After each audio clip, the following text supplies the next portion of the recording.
Maju silahkan adik-adik. Bah, sehat bah.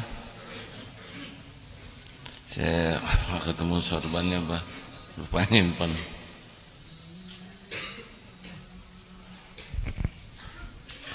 Siap.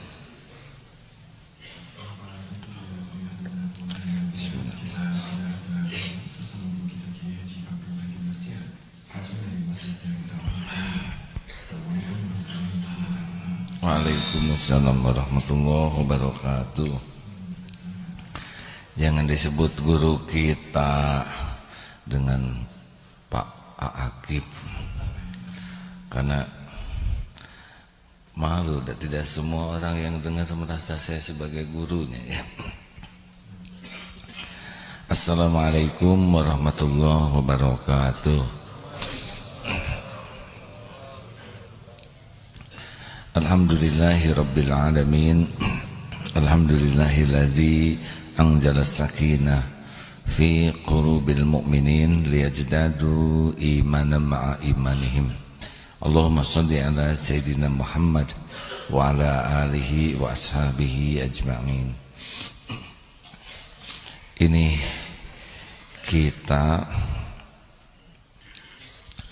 jangan sibuk memikirkan keinginan-keinginan kita saja, tapi kita harus mulai sibuk memikirkan apa yang sudah Allah jamin untuk kita selama ini.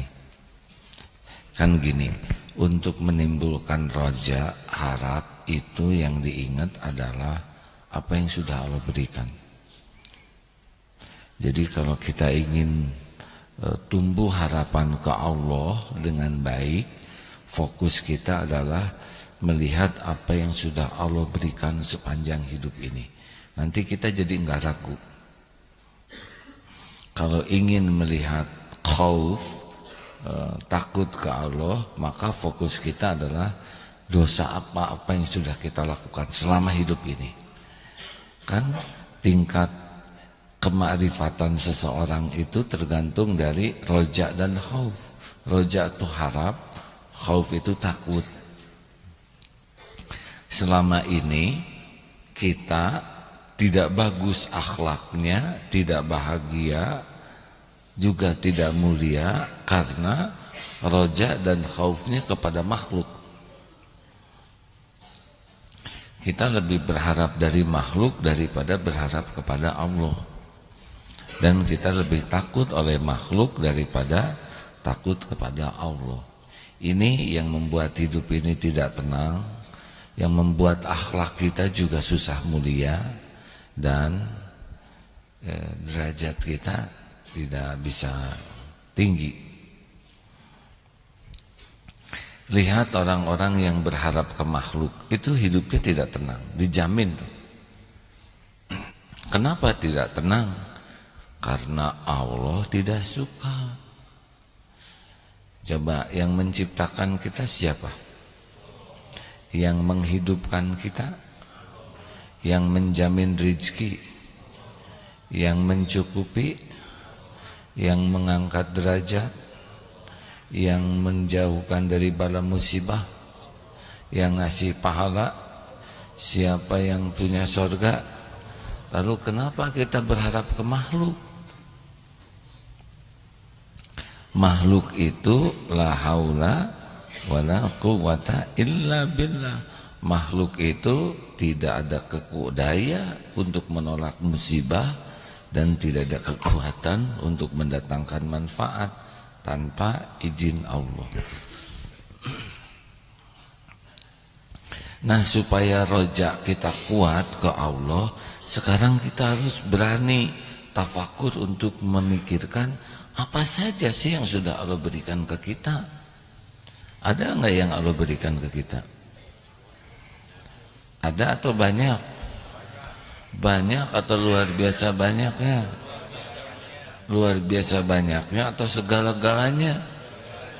Nah, berapa tahun Bapak dijamin segala-galanya oleh Allah, Pak? 58 tahun. Masih curiga ke sisa umur ini? Kalau baru hidup setahun gitu ya, kurang terus kejaminnya curiga terhadap yang depan mungkin ya. Tapi kalau kita udah jalanin hidup ini puluhan tahun, pemberian Allah tiada terputus, nikmat tiada bertepi, karunia tiada berujung, masa masih curiga ke Allah ya? Seperti yang mau pensiun itu kan 58 ya. Pas Pak, baru bulan ini Bapak pensiun. Oh pas sekali ya. Stres enggak Pak menghadapi pensiun? Tidak, udah di sini ya. Jadi kita sering tidak adil dengan menganggap Allah tidak adil, karena kita lebih sibuk memikirkan yang tidak sesuai dengan keinginan kita, bukan memikirkan apa yang sudah Allah beri kepada kita. Coba saya 55 nih, udah enggak, udah bulat weh hidup mah. Apa bulat? Satu, saya dicukupi oleh Allah ya. Enggak ada tuh 55 tahun Allah enggak ngasih minum 2 hari gitu, atau enggak ngasih nafas 2 jam. Cukup. Saya diislamkan oleh Allah, alhamdulillah, disimpan di masjid, di lingkungan yang bisa ibadah. Nikmat mana lagi yang akan kau dustakan? Diberikan rezeki cukup. Ini cara saya berpikir ya Pak ya.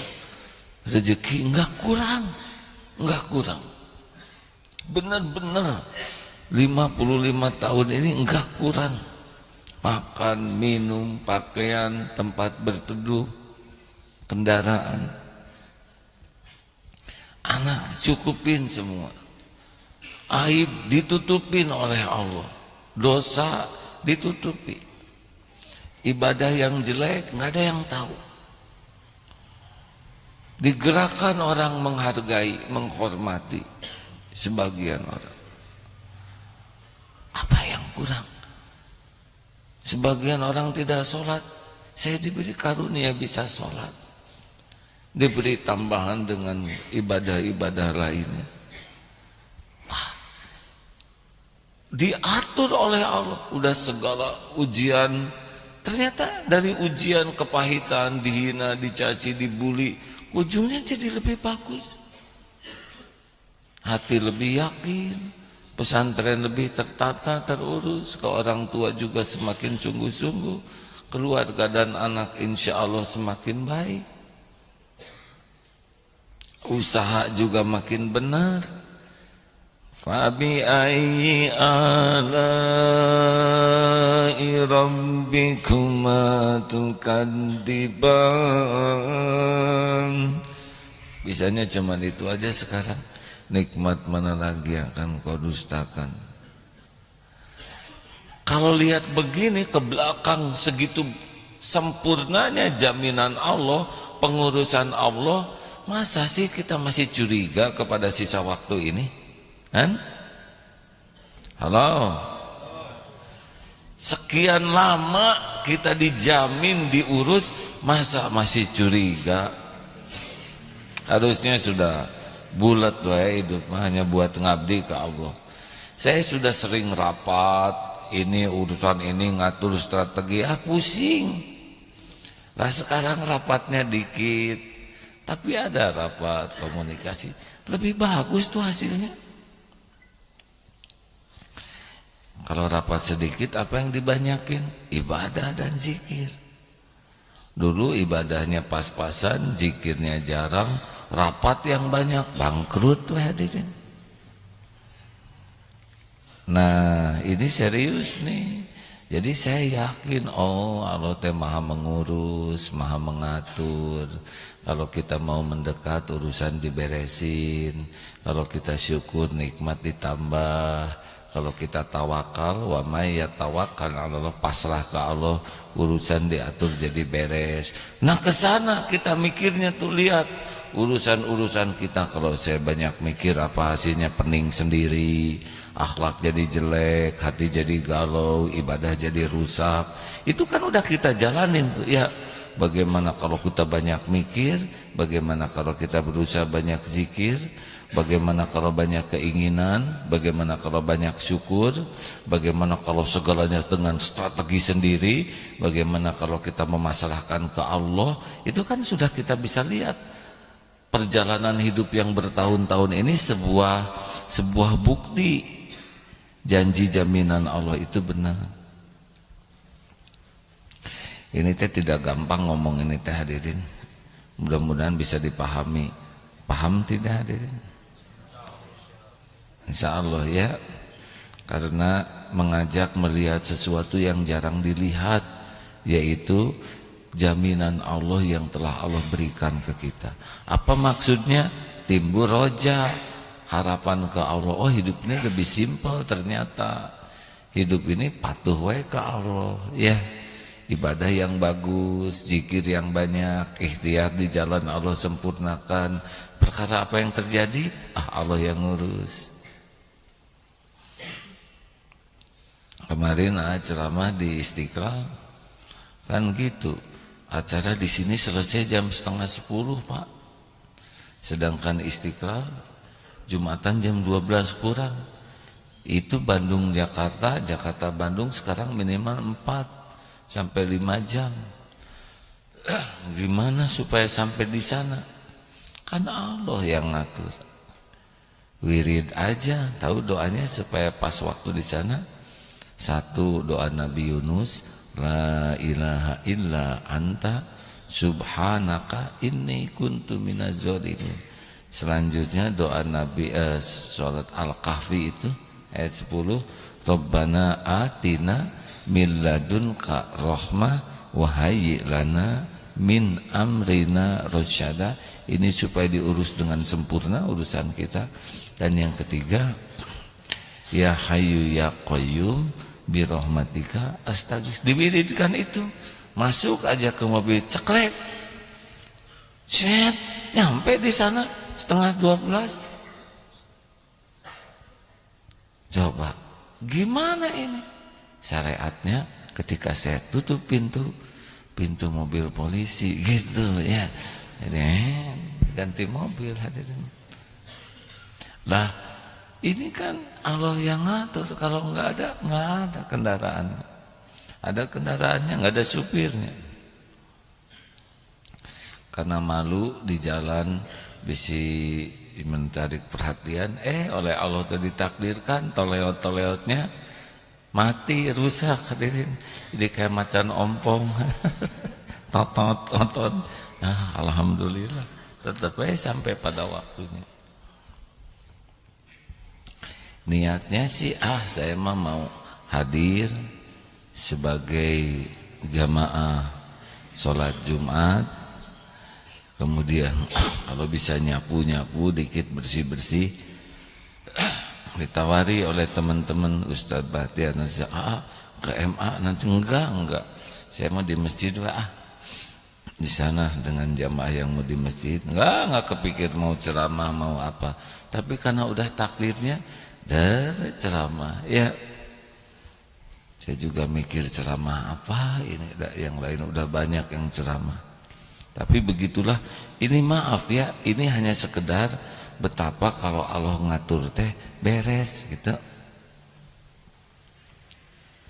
Selama ini kita sering banyak rencana tanpa melibatkan Allah, banyak mikir tanpa melibatkan kekuasaan Allah, tanpa melibatkan rahmat Allah, tanpa melibatkan pertolongan Allah.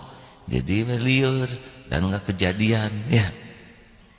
Udah berapa banyak kita ngarang dalam hidup ini, udah mas stresnya duluan, pusing duluan, nggak kejadian ya kan. Nah yang kedua adalah bagaimana mendatangkan khauf, takut, yaitu dengan fokus melihat dosa. Apa yang saya lakukan ke Allah? Kalau tadi apa yang Allah berikan, sekarang apa yang saya lakukan? Sholat ya jarang sekali khusyuk, sedekah pelit, ngaji dikit, amal belum tentu ikhlas, benar? Mata maksiat, pikiran kotor, telinga senang dengar kekurangan dan aib orang, mulut banyak bicara sia-sia, tidak manfaat, bohong, janji nggak ditepati, riya, sum'ah. Tubuh ini juga dosa. Apa nih yang saya persembahkan ke Allah selain dosa? Nah, ini membuat kita takut nih. Takut su'ul khotimah, takut mati di dalam dosa. Karena kita bisa dimatikan kapan saja ini, benar? Dan kita akan mati dalam kebiasaan kita. Nah, lihat ini di YouTube itu yang tukang nyanyi lagi joget, blok mati. Ada yang lagi joget, goyang apalah namanya, goyang gasing atau maut. Hati-hati ini hadirin. Kepada para perokok, siap-siap ya, meninggal lagi merokok. Nah, jadi ketelan rokok berikut korek api dan asbak. Nah, kalau kita ingat dosa maksiat kita, takut tuh ke Allah, takut dicabut iman. Bisa dicabut iman. Berapa banyak yang asalnya rajin ibadah terus jadi tidak ke masjid, terus malah ke diskotik, terus malah berbuat yang tidak baik. Dicabut hidayah, hancur kita ini.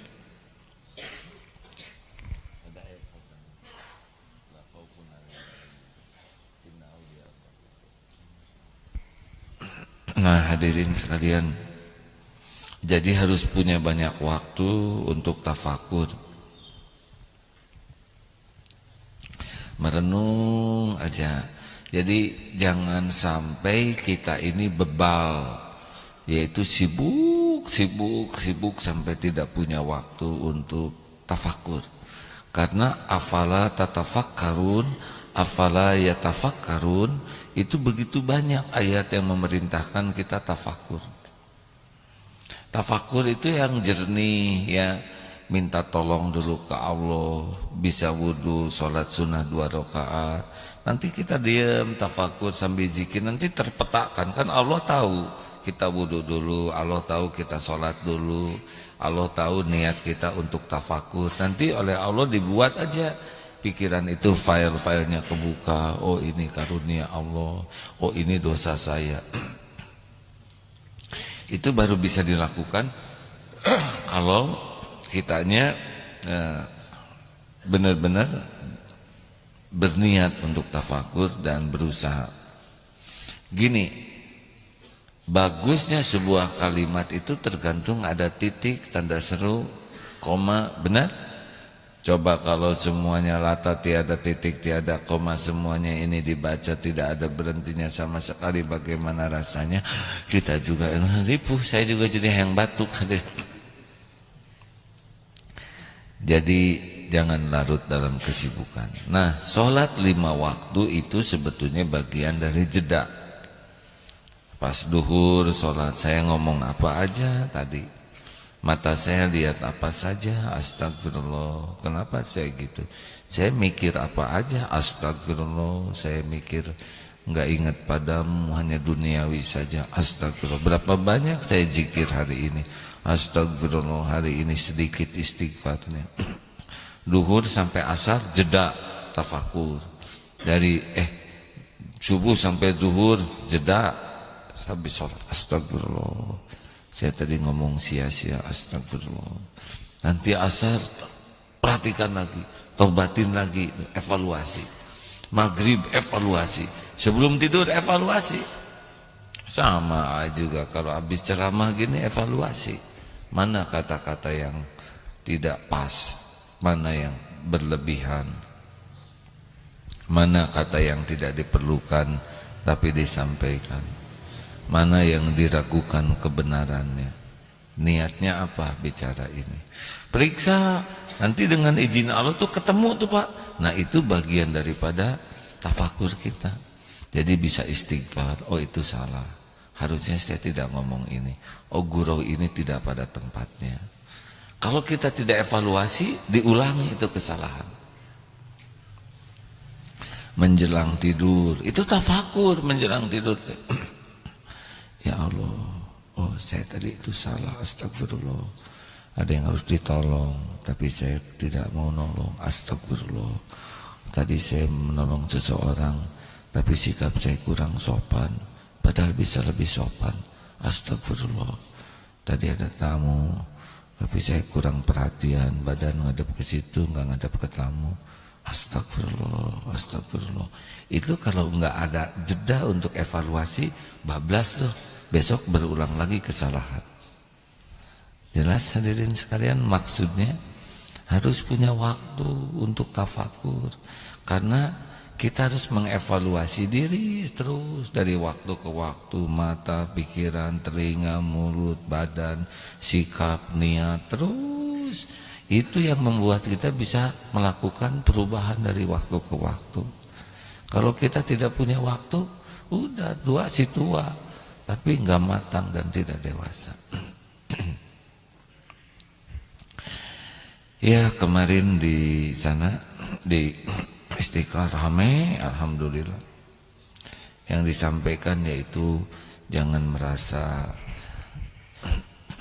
kita udah berjuang untuk Islam, padahal Islam kan sudah sempurna ya, tidak butuh pembela.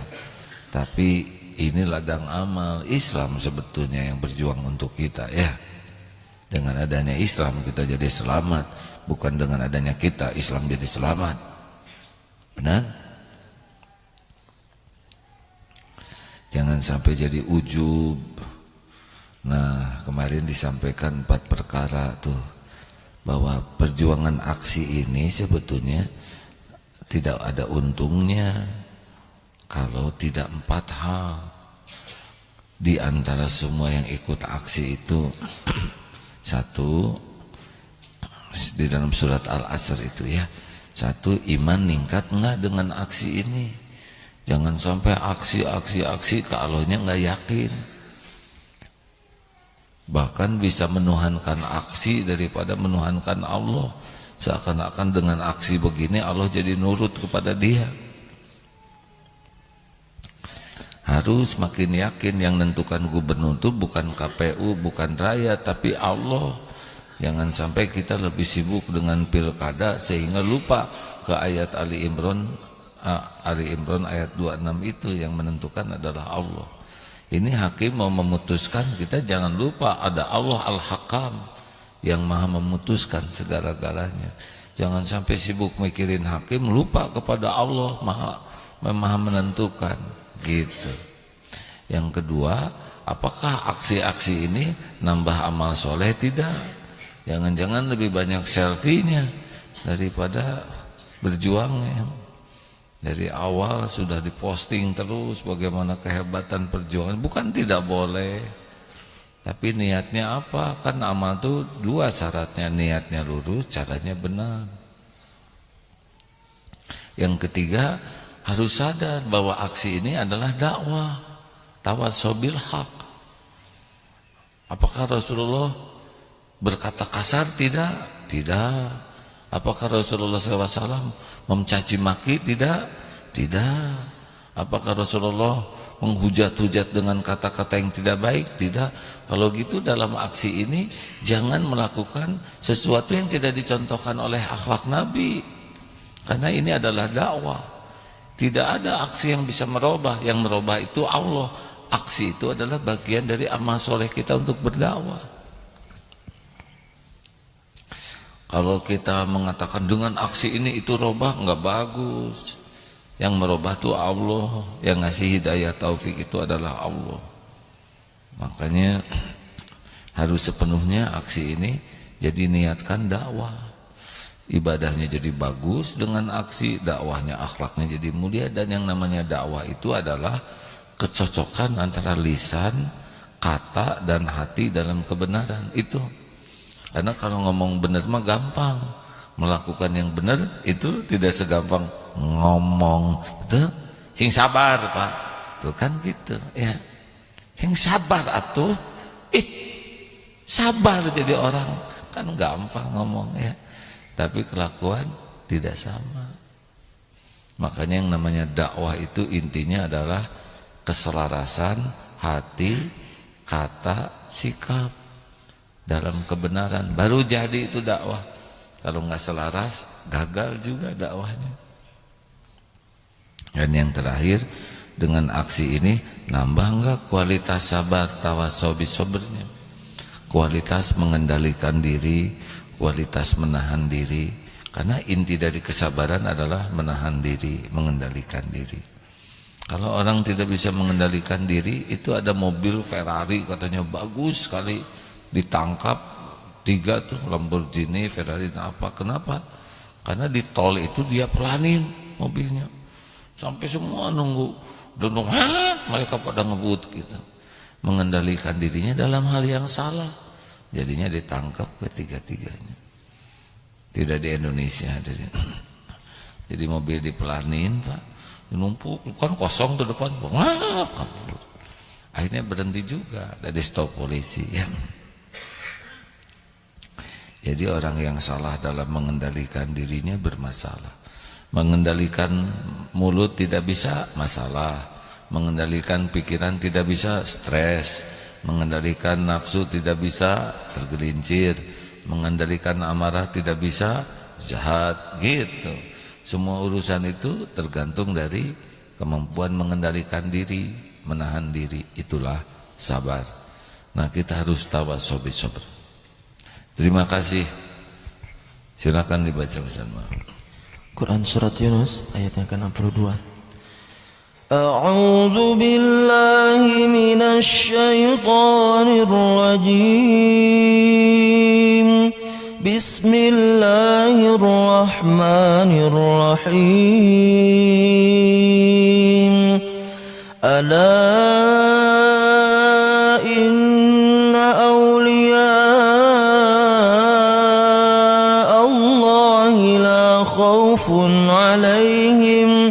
لا خوف عليهم ولا هم يحزنون الذين آمنوا وكانوا يتقون لهم البشرى في الحياة الدنيا وفي الآخرة لا تبديل لكلمات الله ذلك هو الفوز العظيم. Ingatlah wali-wali Allah itu tidak ada rasa takut pada mereka dan mereka tidak bersedih hati, yaitu orang-orang yang beriman dan senantiasa bertakwa. Bagi mereka berita gembira di dalam kehidupan dunia dan akhirat. Tidak ada perubahan bagi janji-janji Allah. Demikian itulah kemenangan yang agung. Ya, kalau sudah jadi waliullah udah ajeg. Nah, itu yang kita cita-citakan. La khaufun alaihim wala hum yahzanun. Silakan bagi yang akan berdiskusi lewat telepon radio, mangga.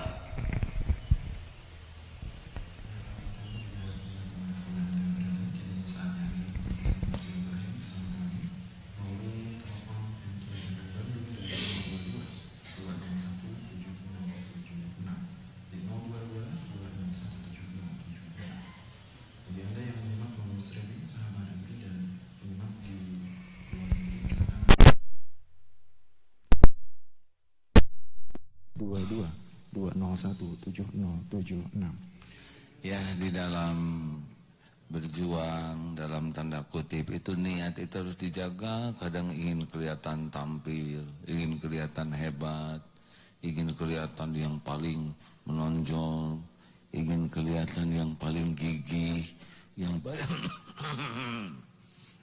paling banyak pengorbanannya, yang paling ini mau apa kalau kita sibuk dengan penilaian orang, benar? Sedang yang ngasih pahala siapa? Allah. Jadi jangan sampai kita tergelincir niat dalam berjuang sehingga ingin kelihatan paling pahlawan, paling hebat, pejuang paling gigih, paling berani, paling depan. Oh apa dipuji orang, nggak ada apa-apanya. Yang penting mah diterima aja oleh Allah. Itu cuma satu-satunya yang kita harapkan dalam perjuangan ini, diterima oleh Allah. Betul? Sekarang orang muji kita, terus mau apa? Orang kagum ke kita, cuman gitu, ya nggak? Cicilan tetap kita yang bayar. Ya, ya penelpon. Baik, alhamdulillah sudah ada yang terhubung bersama Ibu Erlis dari Bale Endah. Assalamualaikum warahmatullahi wabarakatuh, Ibu. Assalamualaikum warahmatullahi wabarakatuh. Ya silakan deh. Damang Damang, Bu. Ibu Erlis yang kemarin waktu minta doa, alhamdulillah agak mendingan sedikit. Alhamdulillah. Waktu kemarin minta doa dari itu, alhamdulillah ya Allah sedikit sinar. Bu. Halo. Ya halo Bu. Ya Bu. Ya, terima kasih. Mudah-mudahan dalam kesehatan terus. Ya Allah, subhanallah. Amin. Alhamdulillah ya. Ibu ini kan penyandang cacat ya, tapi ibu tidak berputus asa. Terus ibadah sama Allah Subhanahu wa taala. Mengadu sama Allah Subhanahu wa taala. Alhamdulillah. Bu. Ya. Kekhususan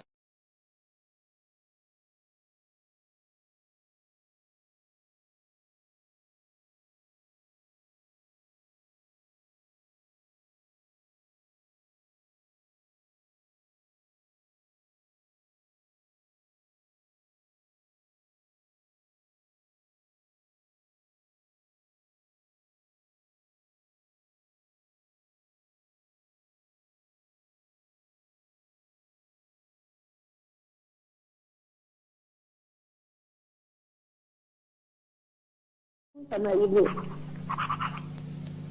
menyentuh hati ibu ya. Iya, kena sekali Kena apanya Bu? Ya, kena aja gitu jadi. Oh iya ya. Ya, kena kepala atau telinga. Kena hati, maaf ya Bu ya. Iya nggak apa-apa. Jadi cocok gitu dengan ibu ya. Kadang-kadang kan sholat itu kata tadi ya kadang gitu ya ingat yang lain gitu. Tapi tobat ibu tetap istighfar ya Allah. Gitu. Alhamdulillah mudah-mudahan amalan-amalan ibu apalagi nya diterima sama Allah Subhanahu wa taala, bisa ke surganya Allah Subhanahu wa taala ya. Amin. Terima kasih Bu. Doakan ya Bu. Iya, selalu doakan tetap ya, sehat doakan dengan supaya keluarga. diampuni Allah ya Bu. Amin ya Allah. Doakan juga ibu ya. Sama-sama Bu. Terima kasih. Iya, mangga begitu aja ya. Ya Bu. Mudah ibu diberi kekuatan ya ayah.